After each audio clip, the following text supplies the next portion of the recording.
What is this nonsense ನೆಲ್ಲಿಕಾಯಿ, I don't tolerate such things, do don't do doing did dot do ಅಂದ್ಬಿಡಿ. ಯಾರು ನೀವು, ಯಾಕೆ ಬಂದ್ರಿ ಇಲ್ಲಿ? ಆ ಟೈಮಲ್ಲಿ ಪಾಪ ಪಾಂಡು ಸಿಲ್ಲಿಲಲ್ಲಿ ಮನೆ ಮಾತು, ಅಯ್ಯೋ ನಾನು ಇಲ್ಲಿದ್ದೀನಿ, ಏನಾಯಿತು? ತುಂಬ ನಮ್ಮನ್ನು ಆಗಲೇ ಒಂದು ಸ್ಟಾರ್ ಥರ ನೋಡೋಕೆ ಶುರು ಮಾಡಿದ್ದೆ. ಸಿನಿಮಾ ಕಲಾವಿದರಾಗ್ತೀರಿ ಅನ್ನೋ ಕನಸು ಖಂಡಿತ ನಂಗೆ ಗೊತ್ತಿರಲಿಲ್ಲ. ಬಟ್ ನಾನೊಂದು ನನ್ನನ್ನು ಒಬ್ಬ ಸ್ಟ್ಯಾಂಡಪ್ ಕಾಮಿಡಿಯನ್ನಾಗಿ ಕರ್ಕೊಂಡೋಯ್ತು. ಎಲ್ಲಿವರೆಗೆ ಸ್ಟ್ಯಾಂಡಪ್ ಕಾಮಿಡಿ ನಾನು ಮಾಡಿದೆ ಅಂತ ಹೇಳಿದ್ರೆ ಅದು ಚೊಚ್ಚಿ ಬಿಡುವೆ ಎನ್ನುವುದಲ್ಲ ಅವ್ರದ್ದು ಒಂಥರ ಭಾಳ ವಿಶೇಷ. ನನಗೆ ಪಾಪ ಪಾಂಡು ಸೀಸನ್ ನಿಂತೋಗ್ಬಿಡುತ್ತೆ, ಆಮೇಲೆ ಅತಂತ್ರ ಆಗಿಬಿಡ್ತೀನಿ. ಅಯ್ಯೋ ಎಷ್ಟು ಲೆಕ್ಕ ಬೇಕಾದ್ರೆ ತಗೊಂಡ್ಬರ್ತೀನಿ, 1-2 ಅಂತ ಲೆಕ್ಕ ಮಾತ್ರ ಹೇಳ್ಬಿಡಿ, ಲೆಕ್ಕ ಅಂದರೆ ನಂಗೆ ಸ್ವಲ್ಪ ಕಷ್ಟ.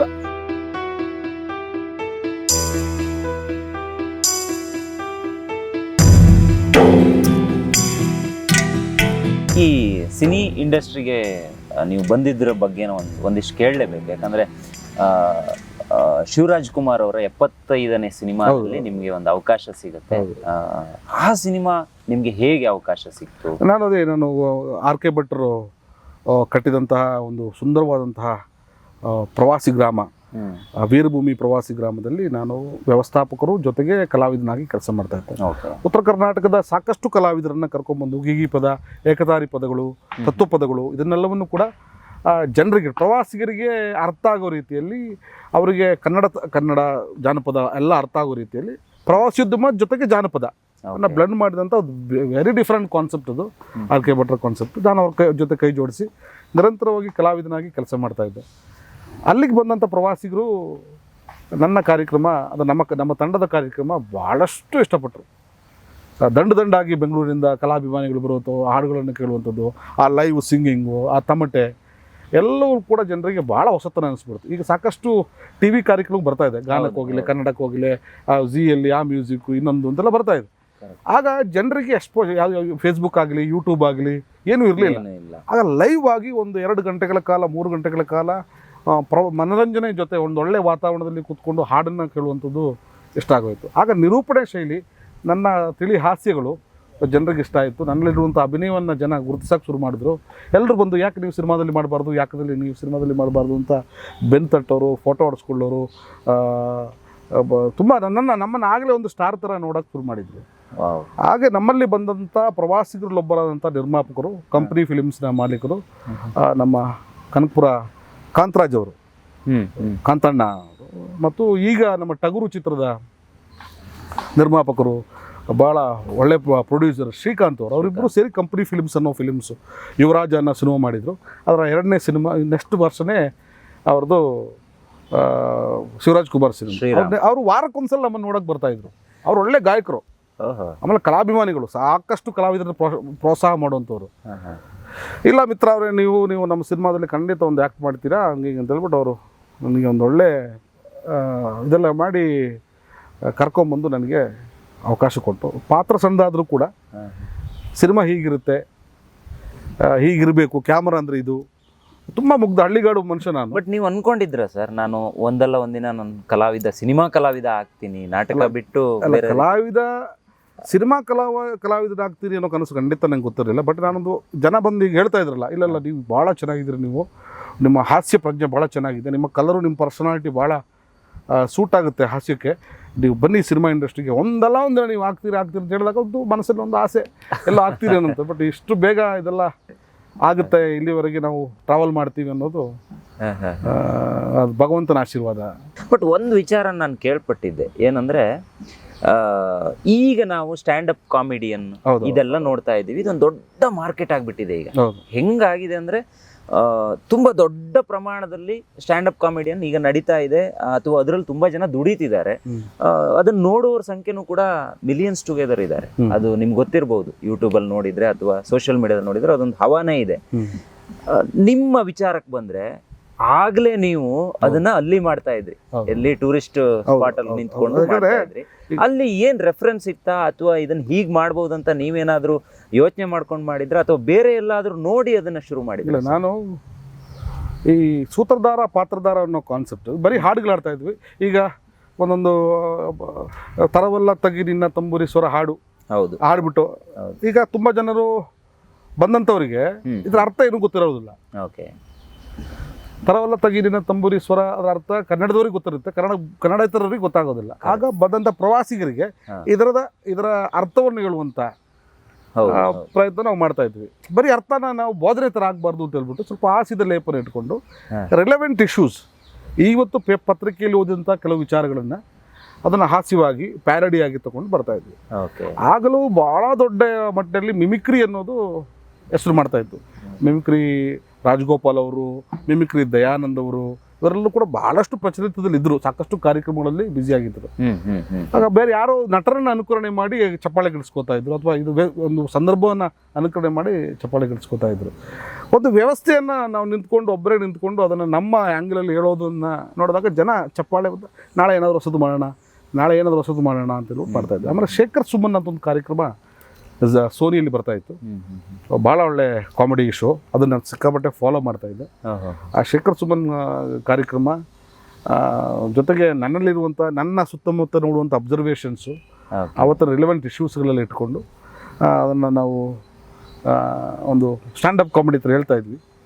ಅದೇ ಕಾಮಿಡಿ ನಾಳೆ ನಮಗೆ ಹೇಳಕ್ಕೆ ಬರ್ತಾ ಇರಲಿಲ್ಲ, ಅದೇ ಕಾಮಿಡಿ ನಾಳೆಗೆ ಹೇಳಿದ್ರೆ ಅದು ಪಂಚ ಆಗ್ತಾ ಇರಲಿಲ್ಲ. ಇವತ್ತಿನ ವಿಷಯ, ಆ ಸಂದರ್ಭ, ಆ ಸಾಂದರ್ಭಿಕವಾಗಿ ಕೆಲವು ವಿಚಾರಗಳು ಆಗ ನಮ್ಗೆ ಹೊಳೆಯುವಂಥದ್ದು, ಅದು ಒಂದು ಒಳ್ಳೆ ವಿಚಾರವಾಗಿ ಆಚೆ ಬಂತು. ಆಮೇಲೆ ನಮ್ಮಲ್ಲಿರುವಂಥ ಕಲಾವಿದ ಮತ್ತು ನಮ್ಮಲ್ಲಿರುವಂಥ ಹಾಸ್ಯ ಪ್ರಜ್ಞೆಯನ್ನು ಜನರಿಗೆ ಬಿಂಬಿಸೋದಕ್ಕೆ ಸಾರ್ಥಕ ಆಯಿತು. ಇದಕ್ಕೆ ಎಲ್ಲ ಸಂಪೂರ್ಣ ಮಟ್ಟದ ಸಹಕಾರ ಕೊಟ್ಟಂಥವ್ರು, ತಿಳಿದಂಥವ್ರು ನನ್ನ ಗುರುಗಳು ಆರ್.ಕೆ. ಭಟ್ರು, ಜೊತೆಗೆ ಜೀವನ್ ರಾಮ್ ಸುಳ್ಯ ನಾಟಕ ಅಕಾಡೆಮಿಯ ಸದಸ್ಯರಾಗಿದ್ದರು. ತುಂಬ ದೊಡ್ಡ ರಂಗ ಚಟುವಟಿಕೆಗಳನ್ನು ಸುಳ್ಯದಲ್ಲಿ ಮಾಡ್ತಾ ಇದ್ದಾರೆ. ಅವರು ಇವರೆಲ್ಲರೂ ಕೊಟ್ಟಂಥ ಕೆಲವು ಪ್ರೋತ್ಸಾಹಗಳು, ಅವ್ರು ಕೊಟ್ಟಂಥ ಕೆಲವು ಟಿಪ್ಸ್ಗಳು ನನ್ನನ್ನು ಒಬ್ಬ ಸ್ಟ್ಯಾಂಡಪ್ ಕಾಮಿಡಿಯನ್ನಾಗಿ ಕರ್ಕೊಂಡೋಯ್ತು. ಎಲ್ಲಿವರೆಗೆ ಸ್ಟ್ಯಾಂಡಪ್ ಕಾಮಿಡಿ ನಾನು ಮಾಡಿದೆ ಅಂತ ಹೇಳಿದ್ರೆ, ತುಂಬ ಶೋಗಳು ಮಾಡಿದ್ವಿ ಸ್ಟ್ಯಾಂಡಪ್ ಕಾಮಿಡಿನಾಗಿ. ಈಗ ಟಿವಿಗಳು ಯೂಟ್ಯೂಬಲ್ಲಿ ಬಂದಾಗ ಒಳ್ಳೊಳ್ಳೆ ಬೇರೆ ಬಂದಾಗ ಇವರ ಕಾಮಿಡಿ ಮುಂದೆ ನನ್ನ ಕಾಮಿಡಿ ಪಂಚ್ ಆಗಲ್ಲ ಅಂತ ಅನಿಸುವಾಗ ನಾನು ಸ್ಟ್ಯಾಂಡಪ್ ಕಾಮಿಡಿ ನಿಲ್ಲಿಸಿ ನಟನೆ ಕಡೆ ವಾಲಿದ್ದೀನಿ. ಮುಂದೆ ಒಂದು ದಿನ ನೋಡಬೇಕು, ಇನ್ನೂ ಸ್ವಲ್ಪ ವಯಸ್ಸಲ್ಲ ಆದಮೇಲೆ, ಇನ್ನೂ ಬಿಳಿ ಕೂದಲೆಲ್ಲ ಜಾಸ್ತಿ ಬಂದಮೇಲೆ ಹೊಸ ರೀತಿಯ ಸ್ಟ್ಯಾಂಡಪ್ ಕಾಮಿಡಿಯನ್ನು ಆಗಿನ ಟೆಕ್ನಿಕ್ಗೆ ಸಂಬಂಧಾಗೆ ಮಾಡೋಣ, ಆ ಜೋನರ್ಗೆ ಸಂಬಂಧಾಗಿ ಮಾಡೋಣ ಅಂತ ಪ್ರಯತ್ನದಲ್ಲಿದ್ದೀನಿ. ಓಕೆ ಸರ್, ಈಗ ನೀವು ಒಂದು ಸಿನಿಮಾದಲ್ಲಿ ಅಭಿನಯವನ್ನು ಮಾಡ್ತೀರಾ, ಆಮೇಲೆ ನಮ್ಮ ಅಂದರೆ ನಾವು ಸಿನಿಮಾಗಳನ್ನು, ನಾವು ಹಳ್ಳಿಗರು ಸಿನಿಮಾಗಳನ್ನು ನೋಡಿದ್ದೀವಿ, ಎಲ್ಲ ಗೊತ್ತಿಲ್ಲ. ಆದರೆ ರಾಜ್ಕುಮಾರ್ ಅಂತ ಸಿನಿಮಾ, ಹಳೆ ಸಿನಿಮಾಗಳೆಲ್ಲ ಆಗ ಟಿ ವಿಲಿ ಬರ್ತಿತ್ತು, ಹೊಸ ಸಿನಿಮಾಗಳು ಬರ್ತಿರಲಿಲ್ಲ. ಆದ್ರೆ ನೀವು ನಮ್ಮ ಮನೆಗೆ ಬರೋ ಹಾಗಾಯಿತು ಸರ್. ಕಾರಣ ನೀವು ಸೀರಿಯಲಲ್ಲಿ ಬಂದಿದ್ದು, ಸಿಲ್ಲಿಲಲ್ಲಿ ಪಾಪ ಪಾಂಡು. ನನಗೆ ಈ ಹಳೇ ಕತೆಗಳಂದ್ರೆ ಭಾಳ ಇಷ್ಟ. ಅಂದರೆ ಸಿಲ್ಲಿಲಲ್ಲಿ ಅಂತ ಒಂದು ಸೀರಿಯಲಲ್ಲಿ ನಿಮ್ಗೊಂದು ಅವಕಾಶ ಸಿಕ್ಕಿದ್ದು ಹೇಗೆ, ಅದನ್ನು ಕೇಳಬೇಕು ಅಂತ. ಜೊತೆಗೆ ಆಗಿನ ವರ್ಕ್ ಎಕ್ಸ್ಪೀರಿಯನ್ಸ್ ಯಾವ ರೀತಿ ಇರ್ತಿತ್ತು, ಅವಾಗ ಒಂದು ಸೀರಿಯಲ್ ಅಂದರೆ ಯಾವ ರೀತಿ ಶೂಟ್ ಮಾಡೋರು, ನೀವು ಡೈಲಾಗ್ಸ್ಗಳನ್ನೆಲ್ಲ ಹೇಗೆ ಮನನ ಮಾಡ್ಕೊತಿದ್ರಿ, ಇತ್ಯಾದಿಗಳ ಬಗ್ಗೆ ಹೇಳ್ಬೋದಾ? ಅಲ್ಲ, ಇದು ಮತ್ತೆ ಪುನಃ ಅದನ್ನೇ ಹೇಳಬೇಕು ನಾನು. ರಂಗಭೂಮಿ ಚಟುವಟಿಕೆ, ವೀರಭೂಮಿ, ನಾನು ಆ ವೇದಿಕೆ ಬಂದಂಥ ಪ್ರವಾಸಿಗರಿಗೆ ಭಾಳ ಖುಷಿ ಕೊಡ್ತು. ಆ ಟೈಮಲ್ಲಿ ಪಾಪ ಪಾಂಡು ಸಿಲ್ಲಿಲಲ್ಲಿ ಮನೆ ಮಾತು. ಹೌದು, ನಾವು ಶೋ ಮಾಡುವಾಗಲೂ ಕೂಡ ನಮ್ಮ ಶೋ 7 ಗಂಟೆಗೆ ಸ್ಟಾರ್ಟ್ ಆಗ್ತಾ ಇತ್ತು, 6ವರೆಗೆ ಸಿಲ್ಲಿಲಲ್ಲಿ ಪಾಪ ಪಾಂಡು ಬರ್ತಾ ಇತ್ತು, ಕಾಯ್ತಿದ್ರು ಜನ. ಹೌದು, ನಾವು ಕೂಡ ಪ್ರೋಗ್ರಾಮ್ ಮುಂಚೆ ನಿಂತ್ಕೊಂಡು ಚಿದಾನಂದ ಅವ್ರನ್ನ, ಶಾಲಿನಿ ಅವ್ರನ್ನ ನೋಡ್ಬಿಟ್ಟು ಏನು ಚೆನ್ನಾಗಿ ಮಾಡ್ತಾರೆ ಗುರು, ಏನು ಚೆನ್ನಾಗಿದೆ ಅಂತೆಲ್ಲ ಹೇಳ್ಬಿಟ್ಟು ನಾವು ಖುಷಿ ಪಡ್ತಾ ಇದ್ವಿ. ಆಗ ರವಿಶಂಕರ್ ಅವರು ಸಿಲ್ಲಿಲಲ್ಲಿ ಭಾಳ ಫೇಮಸ್ ಇದ್ರು. ನಾನು ರವಿಶಂಕರ್ ಅವರ ಕಟ್ಟ ಫ್ಯಾನು. ನಾನು ಆಗ ಅವರನ್ನು ನೋಡಿಲ್ಲ, ಮುಟ್ಟಿಲ್ಲ, ಅವ್ರ ಜೊತೆ ಮಾತಾಡಿಲ್ಲ, ಏನೂ ಇಲ್ಲ, ಸಿನಿಮಾದಂಗೆ ಬಂದಿಲ್ಲ. ನಂದು ದೊಡ್ಡ ಆಸೆ ರವಿಶಂಕರ್ ಜೊತೆ ಒಂದು ಫೋಟೋ ಹೊಡ್ಸ್ಕೋಬೇಕು ಅಂತ, ಅಷ್ಟೇ ನಾನು ಆಸೆ ಇದ್ದಿದ್ದು. ಬಂದರೆ ಅವ್ರ ಜೊತೆ ತಪ್ಕೊಂಡು ಒಂದು ಫೋಟೋ ತಗೋಬೇಕು, ನನಗೆ ನನ್ನ ಆಲ್ಬಮಲ್ಲಿ ಇಟ್ಕೋಬೇಕು ಅನ್ನೋದು ನನ್ನ ಆಸೆ. ಏನು ರೀ ಟೈಮಿಂಗ್ ಮನುಷ್ಯಂದು, ಅದು ಚೊಚ್ಚಿ ಬಿಡುವೆ ಎನ್ನುವುದೆಲ್ಲ ಅವ್ರದ್ದು ಒಂಥರ ಭಾಳ ವಿಶೇಷ ನನಗೆ. ಒಂದು ನೋಡಿ, ಅದು ಮನಸ್ಸಲ್ಲಿ ಅಂದ್ಕೊಂಡದನ್ನು ಭಗವಂತ ಕೊಡ್ತಾನೆ, ಒಳ್ಳೆ ಮನಸ್ಸಿದ್ರೆ ಸಾಕು ಅನ್ನೋದಕ್ಕೆ. ಒಂದಿನ ಅವರ ನಮ್ಮ ಫೈನಲ್ ಕಟ್ ಪ್ರೊಡಕ್ಷನ್ನ ನಮ್ಮ ಪಾಪ ಪಾಂಡು ನಿರ್ದೇಶಕರಾಗಿದ್ದಂಥವರು ಮುನಿ ಜನಪದ ಅವರು, ಜೊತೆಗೆ ವಿಜಯ್ ಕುಮಾರ್ ಅಂತ ಪ್ರೊಡಕ್ಷನ್ ಮ್ಯಾನೇಜರ್, ಈಗ ದೊಡ್ಡ ಪ್ರೊಡ್ಯೂಸರ್ ಆಗಿದ್ದಾರೆ, ಸಾಕಷ್ಟು ಸಿನಿಮಾದಲ್ಲಿ ಸೀರಿಯಲ್ಗಳನ್ನ ಪ್ರೊಡ್ಯೂಸ್ ಮಾಡ್ತಾ ಇದ್ದಾರೆ. ವಿಜಯ್ ಕುಮಾರ್ ಅಂತ, ಆನಂದ್ ತೀರ್ಥ ಅಂತ ಹೇಳ್ಬಿಟ್ಟು ಫೈನಲ್ ಕಟ್ ಪ್ರೊಡಕ್ಷನ್ ಒಬ್ಬರು ಪಾರ್ಟ್ನರು, ಸಿ.ಕೆ. ಚಂದ್ರು ಅವರ ಭಾಳ ಸ್ನೇಹಿತರು.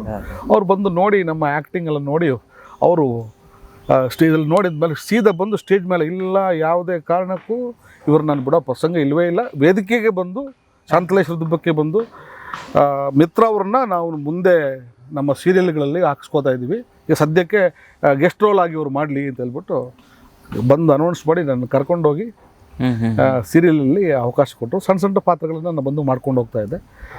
ಅಲ್ಲಿ ಒಂದು ಪಾಪ ಪಾಂಡುವಲ್ಲಿ ಹೊಸ ಮನೆಗೆ ಶಿಫ್ಟ್ ಆಗಿ ಚಿದಾನಂದ್ ಅವರು ಹೋಗಿ ಆಮೇಲೆ ಅಲ್ಲಿ ಆ ಜಾಗಕ್ಕೆ ಜಹಂಗೀರ್ ಅವರು ಬಂದಾಗ ಒಂದು ಮನೆ ಕೆಲಸದ ಪಾತ್ರ, ಜಾಣೇಶನ್ ಪಾತ್ರ, ತಲೆಗೆ ಹೊಡೆದ ತಕ್ಷಣ ಮರೆಯುವಂಥ ಒಂದು ಪಂಡಿತ ಮರಗುಳಿ ಪಾತ್ರವನ್ನು ನನಗೆ ಆ್ಯಕ್ಚುಲಿ ಈ ಪಾತ್ರನ ಮಾಡಿದಂಥವ್ರು ಸುನಿಲ್, ನೀವು ನಿಮ್ಮ ಪ್ರೋಗ್ರಾಮಲ್ಲಿ ಮಾಡಿದ್ರಲ್ಲ ಕುರಿ ಸುನಿಲ್, ತುಂಬ ಉದ್ದ ಡೈಲಾಗ್ ಅದು ಸಿಕ್ಕಾಪಟ್ಟೆ ಅವ್ರಿಗೆ ತೊಂದರೆ ಆದ ಕಾರಣ ಅವ್ರ ಕೈಲಿ ಆಗಲಿಲ್ಲ. ಅದನ್ನು ಡೆಲಿಟ್ ಮಾಡಿಬಿಟ್ಟು ಯಾರ ಕೈಲಿ ಮಾಡಿಸೋದು ಅಂತ ಬಂದಾಗ, ಸರ್ ನಮಗೆ ಕಳ್ಳನ ಪಾತ್ರ, ಇದೊಂದು ಪಾತ್ರ ಇಲ್ಲಕ್ಕೆಲ್ಲ ಬಂದು ಹೋಗ್ತಾ ಇದ್ರಲ್ಲ ಮಿತ್ರ ಅಂತ, ಒಳ್ಳೆ ಆರ್ಟಿಸ್ಟು ಸರ್, ಮಾಡಿಸಿ ಅಂತ ಹೇಳ್ಬಿಟ್ಟು ಮುನಿ ಜನಪದ ಅವರು ಮತ್ತು ವಿಜಯ್ ಕುಮಾರ್ ಅವರು ಭಾಳ ಇನ್ಫ್ಲೂಯೆನ್ಸ್ ಮಾಡ್ತಾರೆ ಯಾರಿಗೆ, ಸಿ ಕೆ ಚಂದ್ರು ಅವರಿಗೆ. ಆಗ ನನ್ನನ್ನು ಕರೆಸಿ ಜಾಣೇಶನ್ ಪಾತ್ರ ನನಗೆ ಫಿಕ್ಸ್ ಆಗುತ್ತೆ.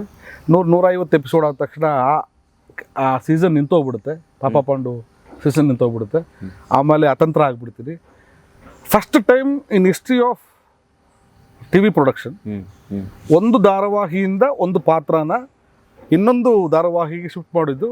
ಅದನ್ನು ಮಾಡಿದರು ನಮ್ಮ ಅನ್ನದಾತರು, ಅವ್ರು ನೆನೆಸ್ಕೊಳ್ಳೇಬೇಕು, ಸಿ ಕೆ ಚಂದ್ರು ಅವರು.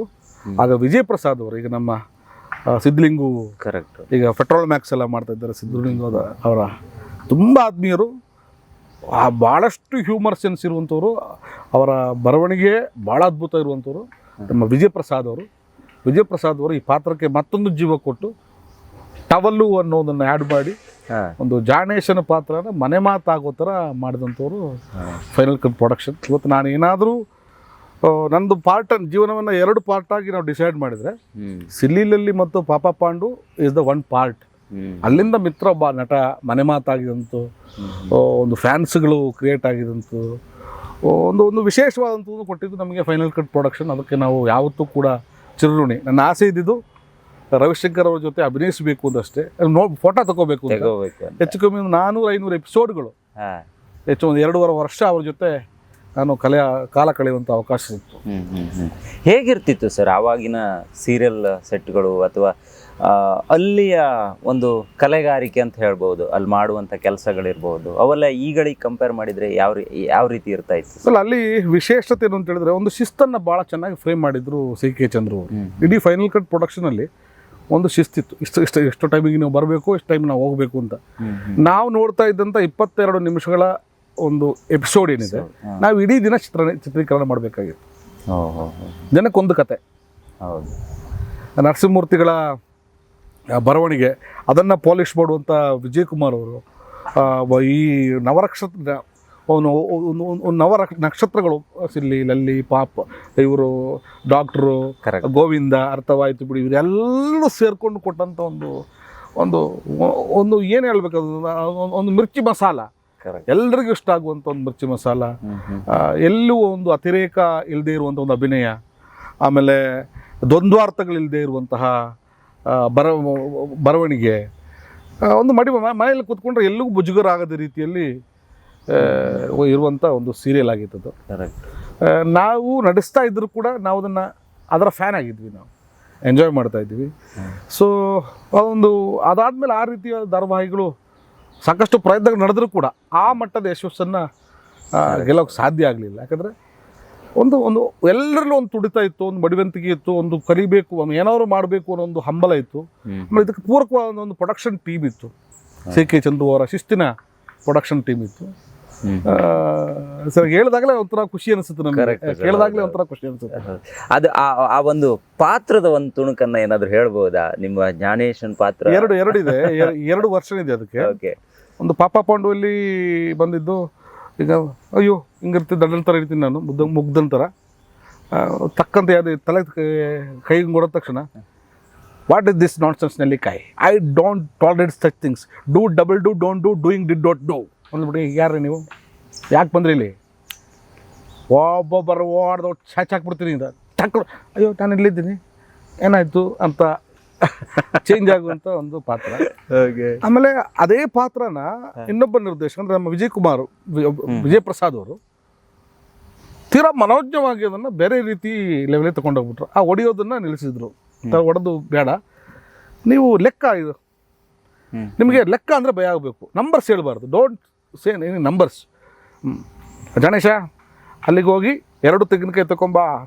ಅಯ್ಯೋ ಎಷ್ಟು ತೆಂಗಿನಕಾಯಿ ಬೇಕಾದ್ರೆ ತಗೊಂಬರ್ತೀನಿ, 1 2 ಅಂತ ಲೆಕ್ಕ ಮಾತ್ರ ಹೇಳ್ಬಿಡಿ, ಲೆಕ್ಕ ಅಂದರೆ ನಂಗೆ ಸ್ವಲ್ಪ ಕಷ್ಟ. ಅದನ್ನು ಎಲ್ಲಿ ನಂಬರ್ ಹೇಳಿದ ತಕ್ಷಣ ಅಯ್ಯೋ ನಂಬರ್ ಕಂಡ್ರೆ ಭಯ ಇರುವಂಥ ಒಂದು ಸಬ್ಜೆಕ್ಟ್ ತಗೊಂಡು ಹೋಗ್ಬಿಟ್ರು. ಹಾಗಾಗಿ ಅದು ಭಾಳ ಲೆಕ್ಕ ಬರದ ಮುಕ್ಕ ಗಣೇಶ ಅನ್ನೋದು ಆಯಿತು. ಮಜಾ ಅನ್ನಿಸ್ತು. ಮತ್ತು ನಿಜವಾಗ್ಲೂ ಸರ್ ಒಳ್ಳೆ ಸೆಟ್ಟು, ಒಳ್ಳೆ ಸ್ನೇಹಿತರು, ಅಪಾರ ಅಭಿಮಾನಿಗಳನ್ನು ಸೃಷ್ಟಿ ಮಾಡ್ತು ಅಂತ ಅನ್ಸುತ್ತೆ ಅದು. ತುಂಬ ಜನ ಈ ವೀಕೆಂಡ್ ಆದರೆ ನಮ್ಮ ಶೂಟಿಂಗ್ ನಡೀತಾ ಇದ್ರೆ ನಮ್ಮ ಶೂಟಿಂಗ್ ಜಾಗಕ್ಕೆ ದಿಂಡು ಜನಗಳು ಬರೋದು, ನಮ್ಮನ್ನು ನೋಡೋದಕ್ಕೆ, ಮಾತಾಡ್ಸ್ಕೊಂಡು ಹೋಗೋದಕ್ಕೆ ಬರೋರು. ಆಗ ಈಗಷ್ಟು ಫೇಸ್ಬುಕ್ ಆಗಲಿ, ಯೂಟ್ಯೂಬ್ ಆಗಲಿ, ಇನ್ನೊಂದು ಸೋಷಿಯಲ್ ಮೀಡಿಯಾಗಳಾಗಲಿ ಯಾವುದು ಕೂಡ ಅಷ್ಟೊಂದು ಚಾನಲ್ ಇಲ್ಲದೇ ಇರೋ ಕಾರಣ ಜನರಿಗೆ ನಮ್ಮನ್ನು ನೇರವಾಗಿ ನೋಡುವಂಥ ಒಂದು ಖುಷಿ, ಸಂತೋಷ ಬೇರೆನೇ ಇತ್ತು. ಹೌದು.